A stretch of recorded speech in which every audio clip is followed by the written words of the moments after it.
ابن محمد السادس الحسن الثالث يحترم القانون كجميع المغاربة، فإنه ابن الشعب.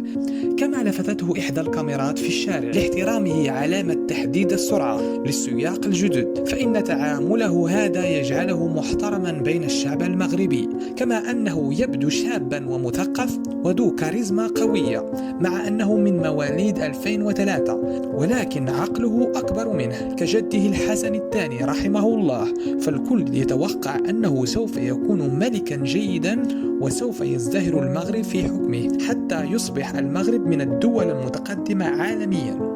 ابن محمد السادس الحسن الثالث يحترم القانون كجميع المغاربة، فإنه ابن الشعب.